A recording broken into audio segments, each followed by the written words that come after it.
ഇന്നത്തെ ദിവസം നിങ്ങളെല്ലാവരും തന്നെ ഫോണിൻ്റെ മുന്നിൽ ലാപ്പിൻ്റെ മുന്നിൽ ഒന്നും മാറിയിട്ടുണ്ടാവുമെന്ന് എനിക്ക് തോന്നുന്നില്ല. എല്ലാവരും ഈ CUET അപ്ലിക്കേഷൻ വരുമ്പോഴത്തേക്ക് പോർട്ടൽ ഓപ്പൺ ആകുമ്പോഴത്തേക്ക് അപ്ലൈ ചെയ്യണം എന്ന് വിചാരിച്ചിരുന്നിട്ട് അവസാനം CUETയുടെ പോർട്ടൽ ഓപ്പൺ ആയില്ല. ഇന്ന് പോട്ടെ, ഇനിയിപ്പം നാളെ ആവാം, അല്ലെ നാളെ വന്നിട്ട് നോക്കാം എന്ന് കരുതുന്നുണ്ടെങ്കിൽ നിങ്ങൾ നാളെ നോക്കേണ്ട ആവശ്യമില്ല. പുതിയ നോട്ടിഫിക്കേഷൻ NTA റിലീസ് ചെയ്തിട്ടുണ്ട്. അവർ പറയുന്നത് അപ്ലിക്കേഷൻ ഇന്നും നാളെയും ഒന്നുമല്ല, വേറൊരു ദിവസത്തേക്ക് മാറ്റി വെച്ചിട്ടുണ്ട്. അപ്പം അപ്ലിക്കേഷൻ പോർട്ടൽ ഓപ്പൺ ആവുക ആ ദിവസം മാത്രമേ ഉള്ളൂ. പോരാത്തിന് നിങ്ങൾ പേടിക്കേണ്ട, ഡെഡ് ലൈനും അതുപോലെ മാറ്റിയിട്ടുണ്ട്. നമുക്ക് അപ്ലൈ ചെയ്യാനുള്ള ടൈം മുമ്പ് April 30 ആയിരുന്നു, അതിലും മാറ്റം വന്നിട്ടുണ്ട്. സോ കാര്യങ്ങളിലേക്ക് അധികം കടക്കുന്നതിന് മുമ്പ് എനിക്ക് പറയാനുള്ളത്, നമ്മുടെ ചാനൽ എത്രയും പെട്ടെന്ന് സബ്സ്ക്രൈബ് ചെയ്യുക. ഇതുപോലത്തെ പുതിയ ന്യൂസുകൾ, ഏറ്റവും അപ്ഡേറ്റഡ് ആയിട്ടുള്ള, റിലയബിൾ ആയിട്ടുള്ള, ഓതൻറ്റിക് ആയിട്ടുള്ള ന്യൂസുകളെല്ലാം തന്നെ നമ്മുടെ ചാനലിൽ ആദ്യം വരും. സോ നമുക്ക് വീഡിയോയിലേക്ക് പോവാം. നിങ്ങളിപ്പോൾ കാണുന്നുണ്ടാവും, ഞാനിപ്പം NTAയുടെ സൈറ്റിലാണ് നിൽക്കുന്നത്. സോ NTAയുടെ സൈറ്റിലൂടെ, ഒഫീഷ്യൽ സൈറ്റിലൂടെയാണ് അവർ ഈ ഒരു നോട്ടിഫിക്കേഷൻ പറഞ്ഞിട്ടുള്ളത്, അല്ലെങ്കിൽ റിലീസ് ചെയ്തിട്ടുള്ളത്. നമുക്ക് പോവാം. ഇവിടെ ആർക്കൈവ്സ് പോയി കഴിഞ്ഞാൽ ഈ കിടക്കുന്ന notification, public notice common university entrance test CUET UG 2022, ഇത് റിലീസായിട്ടുള്ള ഡേറ്റ് ആണ്. ഈ ഡേറ്റ് 2 April 2022. സോ അതിൽ ക്ലിക്ക് ചെയ്ത് കഴിഞ്ഞാൽ നമ്മളെ കൊണ്ടുപോവുകയാണ്. ഇതാണ് ആ നോട്ടിഫിക്കേഷൻ. അപ്പോൾ ഇതിലേക്ക് ചെല്ലുമ്പം, അല്ലെങ്കിൽ ചെന്നെത്തുന്നതിന് മുമ്പേ ഞാൻ പറയാം, എക്സാം പോർട്ടൽ അല്ലെങ്കിൽ ആപ്ലിക്കേഷൻ പോർട്ടൽ ഓപ്പൺ ആവുന്ന ഡേറ്റ് എന്നുള്ളത് 6 April 2022 ആക്കിയിട്ടുണ്ട്. അതുപോലെ ഡെഡ് ലൈൻ എന്നുള്ളത്, നിങ്ങളുടെ ആപ്ലിക്കേഷൻ NCET അല്ലെങ്കിൽ ആപ്ലിക്കേഷൻ പോർട്ടൽ ക്ലോസ് ചെയ്യുന്നത് 6 May 5 PM 12 മണി വരെ സമയമില്ല, 5 PM വരെയാണ് ടൈമുള്ളത്, വൈകുന്നേരം 5 മണി വരെ. ഈ ഒരു നോട്ടിഫിക്കേഷൻ ഇപ്പം വന്നിട്ടേ ഉള്ളൂ. അത് ആദ്യം തന്നെ ഞങ്ങൾ നിങ്ങളിലേക്ക് എത്തിക്കുകയാണ്. അപ്പോൾ ഡേറ്റ്സിലേക്ക്, ഒരുപാട് വിശേഷങ്ങളിലേക്കും പോകുന്നതിന് പോവാം. ഡേറ്റ്സ് മാത്രമല്ല, അതിനൊപ്പം വേറെ ഒരുപാട് നിങ്ങൾ കാത്തിരുന്ന കുറച്ച് ഇൻഫർമേഷൻസ് അതിൻ്റെ ഒപ്പം ഉണ്ട്. പക്ഷേ അതിലേക്ക് എത്തുന്നതിന് മുമ്പ് നമുക്ക് ഈ പറഞ്ഞിരിക്കുന്ന കാര്യങ്ങളൊന്ന് വായിച്ചു നോക്കാം. National Testing Agency has been entrusted with the responsibility of conducting the undergraduate entrance test for all the central universities for the academic session 2022-23. ഇത് ഒരുപാട് കുട്ടികളുടെ ചോദ്യങ്ങൾക്കൊരു ഉത്തരവാകും. അതായത് എല്ലാ സെൻട്രൽ യൂണിവേഴ്സിറ്റി ഉണ്ടോ, ഹൈദരാബാദ് സെൻട്രൽ യൂണിവേഴ്സിറ്റി ഇതിൻ്റെ ഒരു പാർട്ടാണോ, പോണ്ടിച്ചേരി യൂണിവേഴ്സിറ്റി ഇതിൻ്റെ ഒരു പാർട്ടാണോ എന്നുള്ള ഒരുപാട് ചോദ്യങ്ങൾ വരുന്നുണ്ട്. അവർ തന്നെ പറയുന്നുണ്ട്, എല്ലാ സെൻട്രൽ യൂണിവേഴ്സിറ്റിയിലേക്കുള്ള എല്ലാ UG കോഴ്സുകളിലേക്കും ഈ വട്ടം ടെസ്റ്റ് നടത്തുക NTA ആണ്. ഏത് ടെസ്റ്റാണ്? CUET വഴിയാണ് അഡ്മിഷൻസ്. പിന്നെ വരുന്നതാണ് CUET UG 2022 will provide A single window opportunity. ഈ പറയുന്ന സിംഗിൾ വിൻഡോ ഓപ്പർച്യൂണിറ്റി എന്നുള്ളത് എല്ലാവരും ഒന്ന് ശ്രദ്ധിക്കുക. കാരണം ഈ ഒരൊറ്റ ഓപ്പർച്യൂണിറ്റിയിലൂടെ, ഈ ഒരൊറ്റ എക്സാമിലൂടെ മാത്രമേ നിങ്ങൾക്ക് ഒരു സെൻട്രൽ യൂണിവേഴ്സിറ്റിയിൽ ഒരു അണ്ടർ ഗ്രാജുവേറ്റ് കോഴ്സ് ചെയ്യാൻ സാധിക്കുകയുള്ളൂ. So students, a single window opportunity to students to seek admission in any of the central universities across the country for various undergraduate programmes. PGയിൽ ഇതിനെപ്പറ്റി പ്രത്യേകിച്ച് പരാമർശമൊന്നുമില്ലെങ്കിലും അണ്ടർ ഗ്രാജുവേറ്റ് പ്രോഗ്രാംസ് എല്ലാം തന്നെ CUET വഴിയായിരിക്കും ഈ വട്ടം അഡ്മിഷൻ. അടുത്തതിലേക്ക് വരാം. The National Testing Agency will be conducting the Common University Entrance Test CUET UG 2022 for admission to various undergraduate courses programs offered by central and other participating universities. ഇതും ശ്രദ്ധിക്കണം. Central universities മാത്രമല്ല, മറ്റ് പങ്കെടുക്കുന്ന യൂണിവേഴ്സിറ്റികളും അതും ഇതിൻ്റെ ഒരു പാർട്ടാണ്. ഈ ഒരു എക്സാം വഴിയായിരിക്കും അവിടേക്കുള്ള അണ്ടർ ഗ്രാജുവേറ്റ് കോഴ്സുകളിലേക്കുള്ള എല്ലാ എൻട്രിയും. Institutes across the country for the academic year 2022-23 in CBT mode, അതായത് കമ്പ്യൂട്ടർ ബേസ്ഡ് ടെസ്റ്റ് ആയിരിക്കും. As per details given below. അപ്പോൾ നിങ്ങൾക്കറിയാം, ഈ സെൻട്രൽ യൂണിവേഴ്സിറ്റീസ് മാത്രമല്ല, മറ്റ് പല യൂണിവേഴ്സിറ്റീസ് ഇത് ഓപ്റ്റ് ചെയ്തുകൊണ്ടിരിക്കുകയാണ്. അപ്പം ആ യൂണിവേഴ്സിറ്റീസിൻ്റെയും UG കോഴ്സുകളിലേക്കുള്ള എൻട്രി ഈ ഒരു എക്സാമിലൂടെ മാത്രമായിരിക്കും. ഇനി ഫർദർ ഡീറ്റെയിൽസ് നോക്കാം. നിങ്ങളെല്ലാവരും കാത്തിരിക്കുന്ന ഇമ്പോർട്ടൻ്റ് ആയിട്ടുള്ള ഡീറ്റെയിൽ, ഞാൻ ഇത്രയും പറഞ്ഞു വെച്ചിട്ടുള്ള ആ ഡീറ്റെയിൽ എന്താണെന്ന് നോക്കാം. മറ്റൊന്നുമല്ല, നമ്മളുടെ ടൈം വന്നിട്ടുണ്ട്. എക്സാമിൻ്റെ ടൈം, അല്ല എക്സാം 2 ഫേസ് ആവും എന്ന് പറഞ്ഞിരുന്നു. ആ എക്സാം ഏതൊക്കെ ഫേസാണ്, എങ്ങനെയൊക്കെയാണ് എന്നുള്ള കാര്യങ്ങൾ നമുക്കിതൊന്ന് വായിച്ചെടുക്കാവുന്നേ ഉള്ളൂ. അത് ഞാൻ നിങ്ങൾക്ക് വേണ്ടി അനലൈസ് ചെയ്ത് സിംപ്ലിഫൈ ചെയ്ത് പറഞ്ഞു തരുന്നതായിരിക്കും. സോ ഫസ്റ്റ് പറയാനുള്ളത്, duration of online registration and submission of application form for CUET UG 2022 6 April to 6 May 2022 up to 5 PM. ഞാൻ വീണ്ടും പറയുന്നു, 5 മണി വരെ സമയമുള്ളൂ. 12 മണിയാവാൻ ആരും കാത്തുകേണ്ട ആവശ്യമില്ല. എത്രയും പെട്ടെന്ന് ഈ ക്രൈറ്റീരിയാസും വന്നു തുടങ്ങിയിട്ടുണ്ട് ഒരുപാട് യൂണിവേഴ്സിറ്റീസിൻ്റെ. വൈകാതെ ഞാൻ വീഡിയോ പറയുന്നതായിരിക്കും. സോ ഈ ഒരു 6 April to 6 May വരെയാണ് നിങ്ങളുടെ ടൈം തന്നിരിക്കുന്നത്. ഓൾമോസ്റ്റ് 30-31 ഡേയ്സ് ആണ് കിട്ടുന്നത്. സോ അതാണ് ആ ഒരു ഡേറ്റ്. മുമ്പുണ്ടായിരുന്ന 2 April to 30 April മാറി 6 April to 6 May ആയിട്ടുണ്ട്. പിന്നെ അതിൽ പറയുന്ന മറ്റൊരു ഡേറ്റ് ആണ് last date of successful fee transaction. 6 May 2022 up to 11:50 PM എന്ന് വെച്ച് നിങ്ങൾ ഫീസ് അടയ്ക്കാൻ അത്രയും വൈകൊന്നും വേണ്ട.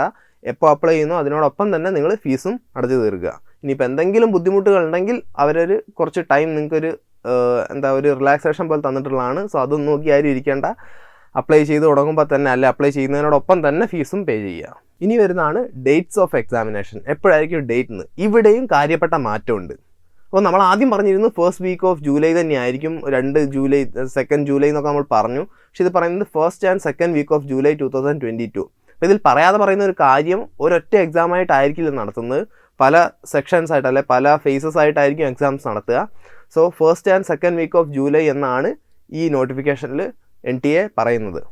അത് കഴിഞ്ഞ് വരുന്നതാണ് ഡ്യൂറേഷൻ ഓഫ് എക്സാമിനേഷൻ. വളരെ ഇമ്പോർട്ടൻ്റ് ആയിട്ടുള്ള, ഇതുവരെ NTA UGC ഒന്നും കാര്യമായിട്ടൊന്നും പറയാത്ത ഒരു ഏരിയയിലേക്ക് കൂടെ ഈ ഒരു നോട്ടിഫിക്കേഷനിലൂടെ ഇവർ വെളിച്ചം വീശുകയാണ്. അപ്പോൾ എത്ര സമയമായിരിക്കും ഓരോ ഫേസും, അത് ഫേസ് വൈസ് ആണെന്നുള്ളത് പോലും ഇതുവരെ മെൻഷൻ ചെയ്തിരുന്നില്ല. പക്ഷേ ഇപ്പോൾ അതിൽ കൃത്യമായിട്ട് സ്ലോട്ട് 1 സ്ലോട്ട് 2 എന്ന് പറഞ്ഞ് മെൻഷൻ ചെയ്തിട്ടുണ്ട്. അപ്പോൾ സ്ലോട്ട് 1 195 മിനിറ്റ്സ്, 3.25 മണിക്കൂറാണ് അവർ പറയുന്ന ടൈം. സ്ലോട്ട് 2ൽ വരുന്നത് 225 മിനിറ്റ്സ് ആണ്, അത് 3 hours 45 മിനിറ്റ്സ് ആണ്, 3.25 മണിക്കൂർ. അപ്പോൾ ഇതിൽ സ്ലോട്ട് 1ൽ പറയുന്ന ടൈം വെച്ചിട്ട് നമുക്കറിയാം ഓരോ എക്സാംസിൻ്റെ ടൈം എത്രയാണെന്ന് നമുക്കറിയാം. ഓരോ സെക്ഷനിൽ എത്രത്തോളം ടൈമാണ് അവർ അലോട്ട് ചെയ്തിട്ടുള്ളതെന്ന് അറിയാം. അത് വെച്ചിട്ട് നമുക്ക് ഇതിൻ്റെ ഒരു ഫോർമുല സുഖമായിട്ട് കണ്ടെത്താവുന്നേ ഉള്ളൂ. അപ്പോൾ ഈ ഫസ്റ്റ് സ്ലോട്ട് 1നെ പറ്റി പറയുകയാണെങ്കിൽ 195 മിനിറ്റ്സ് ആണ് വരുന്നത്. അപ്പോൾ നമുക്കറിയാം സെക്ഷൻ 1A കമ്പൽസറി ആണ്, അത് 45 മിനിറ്റ്സിൻ്റെ എക്സാം ആണ്. സോ ഫസ്റ്റ് പേപ്പർ ഷുവറായിട്ടും ആ സെക്ഷൻ 1A ആയിരിക്കും. ഇനി വരുന്നത് നമ്മുടെ സെക്ഷൻ 2ലെ 2 ഡൊമൈൻ സ്പെസിഫിക് ടെസ്റ്റുകളാണ്. 45 × 2 90 മിനിറ്റ്സ്. അപ്പോൾ 90 45 കൂടെ ഓൾറെഡി 135 മിനിറ്റ്സ് ആയി. ഇനി എന്താണ് ബാക്കിയുള്ളത്? 60 മിനിറ്റ്സ് ആണ്. നിങ്ങൾക്ക് എല്ലാവർക്കും അറിയാം 60 മിനിറ്റ്സ് ഏത് എക്സാമിനാണെന്ന്. ഓഫ് കോഴ്സ് ജനറൽ ടെസ്റ്റിൻ്റെ 60 മിനിറ്റ്സ് ആണ് ആ ബാക്കിയായിട്ടുള്ളത്. സോ മോസ്റ്റ് പ്രോബബ്ലി ഏറ്റവും കൂടുതൽ ചാൻസ് ഒരു സെക്ഷൻ 1A ലാംഗ്വേജ്, അത് കമ്പൽസറി ആയിട്ടുള്ള ലാംഗ്വേജ് ആണ്, പ്ലസ് 2 ഡൊമൈൻ സ്പെസിഫിക് സബ്ജക്റ്റുകൾ, അതിൻ്റെ ടെസ്റ്റുകളായിരിക്കും 45 45 90 മിനിറ്റ്സ്. പിന്നെ ഉള്ളത് സെക്ഷൻ 3ലെ ജനറൽ ടെസ്റ്റിനുള്ള 60 മിനിറ്റ് ആണ്. സോ ഇത് മൂന്നും കൂടെ കൂട്ടിക്കഴിഞ്ഞാൽ, അതായത് സെക്ഷൻ 1Aയും സെക്ഷൻ 2ഉം സെക്ഷൻ 3യും കൂടെ കമ്പൈൻ ചെയ്ത് നോക്കുകയാണെങ്കിൽ 195 മിനിറ്റ്സ് ആണ് നമുക്ക് കിട്ടുക. ഇതാണ് ഏറ്റവും പോസിബിൾ ആയിട്ടുള്ള ഒരു ഓപ്ഷൻ. ഇതിന് വേറെ ഒരു ആൾട്ടർനേറ്റീവ് ഉണ്ട്. നിങ്ങളിപ്പോൾ ചിന്തിക്കുന്നുണ്ടാവും വേറെ രീതിക്ക് വന്നുകൂടെയെന്ന്. ഓഫ് കോഴ്സ് സെക്ഷൻ 1A എന്നൊന്നും അല്ലെ സെക്ഷൻ 1A 1Bയിൽ നിന്ന് 2 ലാംഗ്വേജസ് എടുക്കുകയാണ്, സെക്ഷൻ 2ൽ നിന്ന് ഒറ്റ സബ്ജക്റ്റ് വരികയാണ്, അതുപോലെ ജനറൽ ടെസ്റ്റും. അങ്ങനെ വന്നാലും ടൈം ഓൾമോസ്റ്റ് ഇങ്ങനെ ആവും. പക്ഷേ എങ്കിലും ഏറ്റവും കൂടുതൽ സാധ്യത ഞാൻ കണക്കാക്കുന്നത് ഞാൻ ഫസ്റ്റ് പറഞ്ഞ കോമ്പിനേഷനാണ്. അതായത് ഒരു ലാംഗ്വേജ്, കമ്പൽസറി ആയിട്ടുള്ള ഒരു ലാംഗ്വേജ് അവർ പറയുന്നുണ്ട്, അത് എന്തായാലും എഴുതണം. അതുപോലെ 2 ഡൊമൈൻ സ്പെസിഫിക് സബ്ജക്റ്റുകൾ, അത് രണ്ടും എന്തായാലും എഴുതണം. പിന്നെ ഉള്ളത് ജനറൽ ടെസ്റ്റ്. ഇങ്ങനെ 3 ആയിട്ടായിരിക്കണം വരുന്നത്. മറ്റതിന് ഒരു പോസിബിലിറ്റി ഉണ്ട്, പക്ഷെ അതൊരു പോസിബിലിറ്റി ആയിട്ട് മാത്രം അവശേഷിക്കട്ടെ. ഇങ്ങനെ ആയിരിക്കും മിക്കവാറും വരിക. ഇനി സെക്ഷൻ 2ലേക്ക് വരികയാണ്, അല്ലെ സ്ലോട്ട് 2ലേക്ക്, സെക്ഷൻ 2 അല്ല സ്ലോട്ട് 2 അഥവാ ഫേസ് 2ലേക്ക് വരികയാണെങ്കിൽ 225 മിനിറ്റ്സ് ആണ്, 345 അല്ലെങ്കിൽ 3 hours 45 മിനിറ്റ്സ് ആണ് ഈ ഒരു എക്സാമിൻ്റെ ഡ്യൂറേഷൻ. അപ്പോൾ ഇതിൽ കൂടുതലായിട്ടും വരുന്നത് നിങ്ങൾക്കറിയാം 6 ഡൊമൈൻ സ്പെസിഫിക് സബ്ജക്റ്റ് വരെ എടുക്കാമെന്ന് പറഞ്ഞിട്ടുണ്ട്. സോ ആ 2 ഒഴിച്ച് കഴിഞ്ഞാൽ പിന്നെ ഉള്ളത് 4 ഡൊമൈൻ സ്പെസിഫിക് സബ്ജക്റ്റുകളാണ്. അതുകൊണ്ട് തന്നെ ഈ ഒരു സെക്ഷനിൽ 4 ഡൊമൈൻ സ്പെസിഫിക് സബ്ജക്റ്റുകൾ അല്ലെ 4 ഡൊമൈൻ സ്പെസിഫിക് ടെസ്റ്റ് വരുമ്പോൾ തന്നെ 45 × 4 ആണ് വരുന്നത്. അത് 180 മിനിറ്റ്സ് ആണ്. അപ്പം 225ൽ നിന്ന് 180 പോയാൽ ബാക്കി എത്ര മിനിറ്റ്സ് ഉണ്ട്? 45 മിനിറ്റ്സ്. 45 മിനിറ്റ്സ് എന്തിനാണെന്ന് നിങ്ങൾക്കറിയാം. ഇനി ബാക്കിയുള്ളത് ഒരൊറ്റ എക്സാം ആണ്. അത് സെക്ഷൻ 1B അല്ലെങ്കിൽ സെക്ഷൻ 1Aയിൽ നിന്ന് എടുക്കാൻ പറ്റുന്ന ഒരു ലാംഗ്വേജ് ആണ്. അതായത് ടോട്ടൽ 5 പേപ്പർ ഉണ്ടാവും. 5 പേപ്പറും 45 മിനിറ്റ്സിൻ്റെ പേപ്പർ ആയിരിക്കും. അതിൽ 4 ഡൊമൈൻ സ്പെസിഫിക് സബ്ജക്ട്സ് ആയിരിക്കും. അതുപോലെ ബാക്കിയുള്ള ആ ഒരു പേപ്പർ എന്നുള്ളത് ഇതൊന്നും കമ്പൽസറി ആയിട്ടുള്ള കാര്യങ്ങളല്ല. ഈ കമ്പൽസറി ആയിട്ടുള്ളതെന്ന് പറയാനുള്ളത് മിക്കവാറും സ്ലോട്ട് 1 കമ്പൽസറി ആക്കാനുള്ള എല്ലാ സാധ്യതയും ഞാൻ കാണുന്നുണ്ട്. ജനറൽ ടെസ്റ്റ് നമുക്ക് ഒഴിവാക്കാം, പക്ഷേ ബാക്കി 3 എണ്ണം, ഒരു ലാംഗ്വേജും 2 സബ്ജക്ട് സ്പെസിഫിക്കും അല്ലെ 2 ഡൊമൈൻ സ്പെസിഫിക്കും, അത് കമ്പൽസറി ആകാനുള്ള സാധ്യതകളൊക്കെ കാണുന്നുണ്ട്. പക്ഷേ നമ്മൾ ഉറപ്പിക്കാൻ വരട്ടെ. എങ്കിലും ഈ ഒരു സെക്ഷൻ 2 അല്ലെങ്കിൽ സ്ലോട്ട് 2ലേക്ക് വരുമ്പം എല്ലാം തന്നെ എലക്റ്റീവ് അല്ലെങ്കിൽ ഒരു ഓപ്ഷണൽ ആയിട്ടുള്ളൊരു കാര്യങ്ങളാണ്. 4 ഡൊമൈൻ സ്പെസിഫിക് സബ്ജക്റ്റ്, അതുപോലെ ഒരു ലാംഗ്വേജ് സെക്ഷൻ 1A എന്നും B എന്നും കൂടെ. ഇതിന് മറ്റൊരു ഓപ്ഷൻ ഉണ്ട്, 3 ഡൊമൈൻ സ്പെസിഫിക് സബ്ജക്റ്റും അതുപോലെ സെക്ഷൻ A എന്നും B എന്നും കൂടെ 2 ലാംഗ്വേജസും നമുക്ക് എടുക്കാം. ഇങ്ങനെയാണെങ്കിലും 5 പേപ്പേഴ്സ് എന്നുള്ള കാര്യത്തിൽ ഒരു മാറ്റവും വരാൻ പോകുന്നില്ല. സോ സ്ലോട്ട് 1ൽ 4 പേപ്പേഴ്സ്, സ്ലോട്ട് 2ൽ 5 പേപ്പേഴ്സ്, അങ്ങനെയാണ് നമുക്ക് ടോട്ടൽ 9 പേപ്പേഴ്സിന് CUET 2022ൽ അപ്പിയർ ചെയ്യാൻ പറ്റുക. അടുത്ത ഡീറ്റെയിലേക്ക് വരാം. Mode of examination land based CBT. ഇപ്പോൾ തന്നെ നിങ്ങൾ എല്ലാവരും അറിഞ്ഞിട്ടുണ്ടാവും, കമ്പ്യൂട്ടർ ബേസ്ഡ് ടെസ്റ്റ് ആണ്. പിന്നെ pattern of examination multiple choice questions ആയിരിക്കും, MCQs ആണെന്ന് കൃത്യമായി പറയുന്നുണ്ട്. മീഡിയം ഓഫ് പേപ്പർ, ഇതും ഒരുപാട് ആൾക്കുള്ള സംശയമാണ്. സെക്ഷൻ 1A ഞാനിപ്പോൾ ഇംഗ്ലീഷ് എടുത്തു കഴിഞ്ഞാൽ എൻ്റെ പേപ്പർ മൊത്തം ഇംഗ്ലീഷ് ആകുമോ, സെക്ഷൻ 1A ഞാൻ മലയാളം എടുത്തു കഴിഞ്ഞാൽ ഞാൻ എക്സാം അപ്പിയർ ചെയ്യേണ്ടി വരിക ആ ഒരു ഭാഷയിലാവുമോ എന്നുള്ള സംശയങ്ങൾ ഒരുപാട് വരുന്നുണ്ട്. അങ്ങനെയല്ല കാര്യങ്ങൾ. ഇതിൽ നിങ്ങൾ പ്രത്യേകം തന്നെ ഒരു ഓപ്ഷൻ സെലക്ട് ചെയ്യുകയാണ് ചെയ്യുക. മീഡിയം ഓഫ് പേപ്പർ 13 ലാംഗ്വേജിലുണ്ട്. English, Hindi, Assamese, Bengali, Gujarati, Kannada, Malayalam, Marathi, Odia, Punjabi, Tamil, Telugu and Urdu. അപ്പോൾ ഈ ഭാഷകളിൽ ഏതിൽ വേണമെങ്കിലും നിങ്ങൾക്ക് എക്സാമിന് അപ്പിയർ ചെയ്യാം. ഇതും നിങ്ങളുടെ സെക്ഷൻ 1A തമ്മിൽ പ്രത്യേകിച്ച് ബന്ധമൊന്നുമില്ല. അതുകൊണ്ട് നിങ്ങൾ അതോർത്ത് ടെൻഷൻ അടിക്കേണ്ട കാര്യമില്ല. ഇനി അടിയിൽ എന്തൊക്കെയോ പറയുന്നുണ്ട്, നമുക്ക് അതിലേക്കും കൂടെ ഒന്ന് പോയി നോക്കാം. Candidates who desire to appear in CUET UG 2022 may read the detailed information bulletin hosted on cuetsamarth.ac.in. അപ്പോൾ ഈ ഒരു സൈറ്റിലാണ് നിങ്ങളോട് അപ്ലൈ ചെയ്യാൻ പറഞ്ഞിട്ടുള്ളത്. അപ്പോൾ അവിടെ വരുന്ന കാര്യങ്ങൾ നിങ്ങൾക്ക് കൃത്യമായിട്ട് അറിയാം. എന്തൊരു വിവരങ്ങൾക്കും നിങ്ങൾക്ക് അവിടെ പോയി അന്വേഷിക്കാം എന്നൊക്കെയുള്ളതാണ് അതായത് ഈ നോട്ടിഫിക്കേഷനിൽ പറയുന്നത്. പക്ഷേ ഇതിൽ രസം എന്താണെന്ന് വെച്ച് കഴിഞ്ഞാൽ ക്ലിക്ക് ചെയ്ത് കഴിഞ്ഞാൽ എന്താ, application will be live soon, അതാണ് നമുക്ക് കിട്ടുന്ന ഇൻഫർമേഷൻ. വെബ്സൈറ്റൊക്കെ വർക്ക് ഇൻ പ്രോഗ്രസ് ആണ്, അതും അവർ പറയുന്നുണ്ട് NTA. സോ ഇതാണ് നമ്മുടെ സ്ക്രീനിൽ വരിക. ലിങ്ക് ക്ലിക്ക് ചെയ്താൽ സോ ഈ ഒരു ടാബ് കാണാൻ വേണ്ടി അങ്ങോട്ട് പോകണമെന്നില്ല. ഇനിയിപ്പോൾ 6-ാം തീയതി അവിടെ എന്തെങ്കിലും പണികൾ തുടങ്ങുള്ളൂ അവർ. അപ്പം ഇതൊക്കെയാണ് നോട്ടിഫിക്കേഷനിൽ കാര്യമായിട്ട് പറയുന്നത്. എന്തൊക്കെയാണ് ഏറ്റവും ഇമ്പോർട്ടൻ്റ് ആയിട്ട് വരുന്ന ഡീറ്റെയിൽ ആണ് ഈ ഒരു ഡ്യൂറേഷൻ ഓഫ് എക്സാമിനേഷൻ. നിങ്ങൾക്ക് ഒരു ഐഡിയയും കിട്ടാതിരുന്നിടത്ത് ഇപ്പോൾ കൃത്യമായിട്ടുള്ള ഐഡിയ വന്നിട്ടുണ്ട്.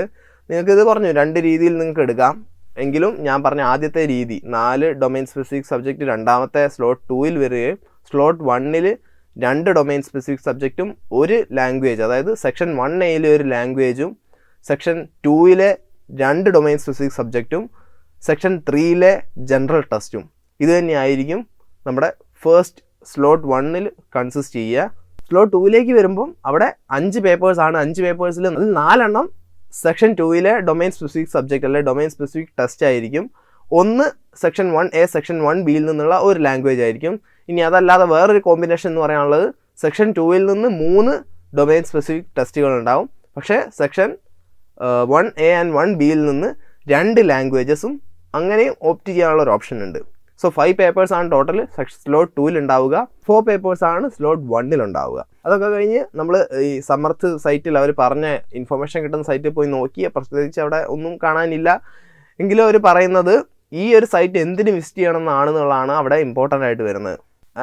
ആ സൈറ്റുകളും അതുപോലെ തന്നെ NTA സൈറ്റും പിന്നെ പറയുന്നത് prospectus available at participating universities institutes websites carefully for.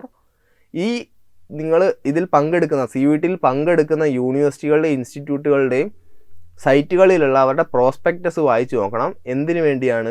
ഈ എലിജിബിലിറ്റി, നമുക്കറിയാം എലിജിബിലിറ്റി വട്ടം എത്രത്തോളം ഇമ്പോർട്ടൻ്റ് ആണെന്നുള്ളത്. എലിജിബിലിറ്റി അറിഞ്ഞിട്ട് മാത്രമേ നമുക്കൊരു കോഴ്സിലേക്ക് അപ്ലൈ ചെയ്യാൻ പറ്റൂ. അപ്പോൾ ഈ എലിജിബിലിറ്റി അറിയാൻ scheme, duration, timings, medium, fee of examination, syllabus, exam cities, important dates, admission procedure etcetera before applying. Apply ചെയ്യുന്നതിന് മുമ്പ് ഈ പറഞ്ഞ കാര്യങ്ങളെല്ലാം തന്നെ അറിയാം. എക്സാമിൻ്റെ ഡ്യൂറേഷൻ, എക്സാമിൻ്റെ പാറ്റേൺ, എക്സാമിനേഷൻ ഫീസ്, അതുപോലെ സിലബസ്, എക്സാമുള്ള cities, important dates, admission procedure, ഇതെല്ലാം അറിയാൻ വേണ്ടിയിട്ട് ഈ NTA സൈറ്റും സമർത്ഥ് ആ ഒരു cuet.samarth.ac.in അതുപോലെ ഏതൊരു വെബ്സൈറ്റും നിങ്ങൾ പോകാൻ ആഗ്രഹിക്കുന്ന യൂണിവേഴ്സിറ്റിയുടെ വെബ്സൈറ്റ്സും ഒരുപോലെ ഫോളോ ചെയ്യുക. പിന്നെ candidates may apply online only at https://cuet.samarth.ac.in. ഇവിടെ മാത്രമേ നിങ്ങൾക്ക് CUETക്കായിട്ട് ആപ്ലിക്കേഷൻ സബ്മിറ്റ് ചെയ്യാൻ പറ്റുള്ളൂ, അപ്ലൈ ചെയ്യാൻ പറ്റുള്ളൂ. ഈ ഒരു പോർട്ടലേ ഉള്ളൂ നിങ്ങൾക്ക് അപ്ലൈ ചെയ്യാൻ.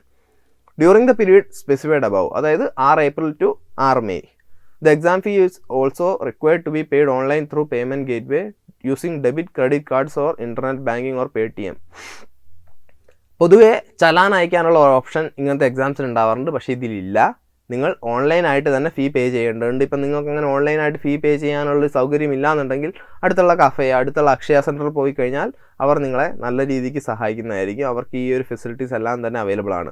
പിന്നെ എന്തൊരു ക്വയറീസ് ഉണ്ടെങ്കിലും ക്ലാരിഫിക്കേഷൻ ഉണ്ടെങ്കിലും ഒരു നമ്പർ തന്നിട്ടുണ്ട്, ഈ നമ്പറിൽ കോൾ ചെയ്യുക. അല്ലെങ്കിൽ പിന്നെ മെയിലായിട്ട് നമുക്ക് നമ്മുടെ ക്വയറീസ് അവരെ അറിയിക്കാം, നമ്മുടെ ടെൻഷൻസ് അവരെ അറിയിക്കാം. അതിനുള്ളൊരു ഓപ്ഷനായിട്ട് CUET-UG@nta.ac.in എന്നൊരു സൈറ്റും അവർ തന്നിട്ടുണ്ട്. ഏറ്റവും ലാസ്റ്റ് പറയുന്ന ആരാണ് ഇമ്പോർട്ടൻറ്റ്, ഞങ്ങളിതെങ്ങനെ അറിഞ്ഞു, ഞങ്ങൾ NTA നിന്ന് അറിഞ്ഞു. അതുപോലെ നിങ്ങളും NTA വിസിറ്റ് ചെയ്യുന്ന ഒരാളാണ് എന്നുണ്ടെങ്കിൽ നിങ്ങൾക്ക് ഈ അപ്ഡേറ്റ്സ് എല്ലാം സമയത്തിന് കിട്ടും. പക്ഷേ നിങ്ങൾ അങ്ങനെ NTA വിസിറ്റ് ചെയ്തില്ലെങ്കിലും കുഴപ്പമില്ല, കാരണം ഞങ്ങൾ ഇത് കണ്ട് നിങ്ങളുടെ അടുത്തേക്ക് ഇത് ആദ്യം തന്നെ എത്തിച്ചിരിക്കും. സോ അതൊക്കെയാണ് നമ്മുടെ പുതിയ അപ്ഡേറ്റ് ഉള്ളത്. അപ്പോൾ ഇനിയിപ്പോൾ ഇന്നും നാളെയൊക്കെ ആയിട്ട് രാവിലെ എഴുന്നേറ്റ് ഉടനെ പോയി നമ്മുടെ സൈറ്റിൽ കയറിയിട്ട് ക്ലിക്ക് ചെയ്യാൻ തുടങ്ങണ്ട, എന്താ തുടങ്ങാത്ത വിചാരിച്ച് 6-ാം തീയതി വരെ ഒന്നും തുടങ്ങാൻ പോകുന്നില്ല. 6-ാം തീയതിക്ക് ശേഷമേ പോർട്ടൽ ഓപ്പൺ ആവുകയുള്ളൂ. അപ്പോൾ തൊട്ട് അപ്ലൈ ചെയ്ത് തുടങ്ങിയാൽ മതിയാവും. നിങ്ങൾ കാര്യങ്ങളൊക്കെ അറിഞ്ഞു എന്തുകൊണ്ട് 2-ാം തീയതി പോർട്ടൽ ഓപ്പൺ ആയില്ല. നിങ്ങൾ ആപ്ലിക്കേഷന് കുറേ കാത്തിരുന്നിട്ടുണ്ടാവും.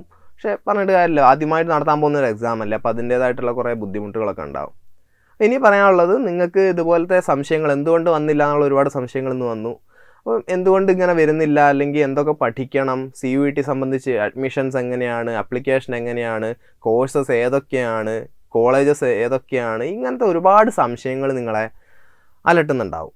ഈ സംശയങ്ങൾക്കെല്ലാം തന്നെ ഒരൊറ്റ സ്ഥലത്ത് ചെന്ന് കഴിഞ്ഞാൽ ഇതിനെല്ലാമുള്ള ഉത്തരം കിട്ടുമെന്നുള്ളൊരവസ്ഥയുണ്ടെങ്കിലോ, അതാണ് Prepwise CUET ഹെൽപ്പ് ഡെസ്ക്. നിങ്ങളുടെ കോഴ്സിനെ പറ്റിയുള്ള സംശയങ്ങൾ, നിങ്ങളുടെ ആപ്ലിക്കേഷനെ പറ്റിയുള്ള സംശയങ്ങൾ, നിങ്ങളുടെ കോളേജസിനെ പറ്റിയുള്ള സംശയങ്ങൾ, പോരാത്തതിന് നിങ്ങൾക്ക് മറ്റെന്തൊരു ബുദ്ധിമുട്ട് തോന്നിയാലും CUETയെ സംബന്ധിച്ച് നിങ്ങൾക്ക് ഞങ്ങളുടെ ഹെൽപ്പ് ഡെസ്കിനെ കോൺടാക്ട് ചെയ്യാവുന്നതാണ്. ഇന്ത്യയിലെ ഏറ്റവും മികച്ച സെൻട്രൽ യൂണിവേഴ്സിറ്റികളിൽ നിന്ന് പഠിച്ചിറങ്ങിയ വിദ്യാർത്ഥികളും അതുപോലെ ഇപ്പോൾ പഠിച്ചുകൊണ്ടിരിക്കുന്നവരുമാണ് നമ്മുടെ CUET ഹെൽപ്പ് ഡെസ്കിൽ നിങ്ങളെ സഹായിക്കാനിരിക്കുന്നത്.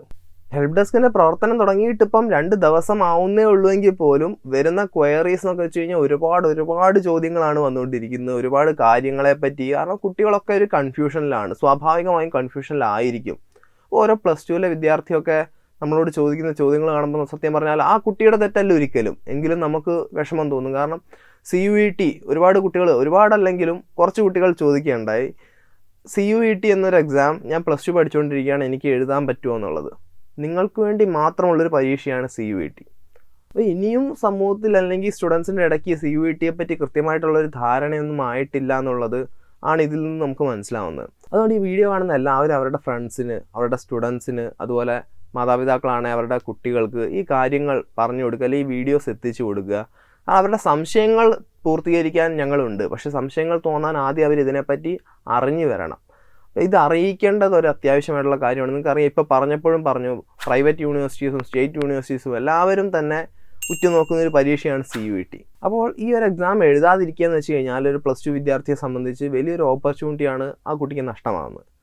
സോ അത് ഉണ്ടാവാതിരിക്കട്ടെ. കാരണം ഈ ഒരു എക്സാം അത്രയും ഇമ്പോർട്ടൻ്റ് ആയിട്ടുള്ള ഓൾ ഇന്ത്യ ആയിട്ട് നടത്തുന്ന ഏറ്റവും നല്ല യൂണിവേഴ്സിറ്റികളിലേക്കുള്ള അഡ്മിഷനാണ് ഈ ഒരു എക്സാമിലൂടെ നമ്മൾ നേടുന്നത്. അപ്പോൾ അത് ഒരു കുട്ടി, ഇപ്പം ചിലർക്ക് തോന്നുന്നുണ്ടാവും, ഇപ്പോൾ ഒരു കുട്ടി കുറച്ച് എഴുതി കഴിഞ്ഞാൽ കുഴപ്പമില്ല, അപ്പം എൻ്റെ കോമ്പറ്റീഷൻ കുറയില്ല എന്നുള്ളത്. അങ്ങനെ അല്ല. ശരിക്കും നമ്മളൊക്കെ മലയാളികളല്ലേ, അപ്പോൾ നമ്മളെപ്പോഴും ഒരു ഹെൽത്തി കോമ്പറ്റീഷൻ വേണം പ്രൊമോട്ട് ചെയ്യാൻ. അതായത് ഞാനും പഠിക്കും, നീയും പഠിക്കുക, എന്നിട്ട് ഏറ്റവും കൂടുതൽ നല്ലപോലെ ആര് പഠിക്കുന്നോ, അപ്പം എനിക്ക് വേണ്ടത് ഒരു സീറ്റ് മാത്രമാണ്. അപ്പോൾ ഏറ്റവും കൂടുതൽ ഞാൻ പഠിച്ചു കഴിഞ്ഞാൽ, അല്ലെങ്കിൽ ഏറ്റവും നല്ലപോലെ ഞാൻ പഠിച്ചു കഴിഞ്ഞാൽ എനിക്ക് വേണ്ട സീറ്റ് എനിക്ക് അവിടെ തന്നെ ഉണ്ടാവും. അതിൽ യാതൊരു മാറ്റവും വരാൻ പോകുന്നില്ല. അപ്പം നിങ്ങളുടെ കൂട്ടുകാരനോ അല്ലെങ്കിൽ നിങ്ങളുടെ കൂട്ടുകാരിക്കോ ഇത് അയക്കുന്നതിലൂടെ, അവരിത് അറിയുന്നതിലൂടെ നിങ്ങൾക്ക് നഷ്ടമൊന്നും വരാനില്ല. നിങ്ങളുടെ ആ ഡെവലപ്മെൻറ്റ് എന്നുള്ള കാര്യമൊക്കെ കൂടുകയേ ഉള്ളൂ, അതിലൊരു കുറവും വരാൻ പോകുന്നില്ല. അപ്പോൾ എപ്പോഴും നമ്മളൊരു ഹെൽത്തി കോമ്പറ്റീഷനാണ് പ്രൊമോട്ട് ചെയ്യേണ്ടത്. അതുകൊണ്ട് ഏറ്റവും കൂടുതൽ ആൾക്കാരിലേക്ക്, ഏറ്റവും മാക്സിമം ആൾക്കാരിലേക്ക് ഈ ഒരു വാർത്ത എത്തിക്കുക. കാരണം ഇതിൻ്റെ പേരിൽ, ഇങ്ങനെ അറിയാത്തതിൻ്റെ പേരിൽ ഒരു കുട്ടിക്ക് നല്ല വിദ്യാഭ്യാസം നഷ്ടപ്പെടുക എന്ന് വെച്ച് കഴിഞ്ഞാൽ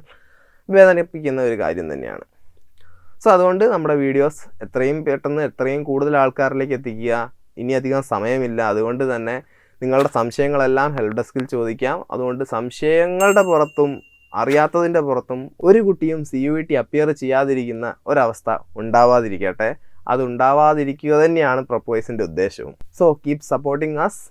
എന്തൊരു സംശയമുണ്ടെങ്കിൽ നിങ്ങൾക്ക് ഹെൽപ്പ് ഡെസ്കിനെ സമീപിക്കാം.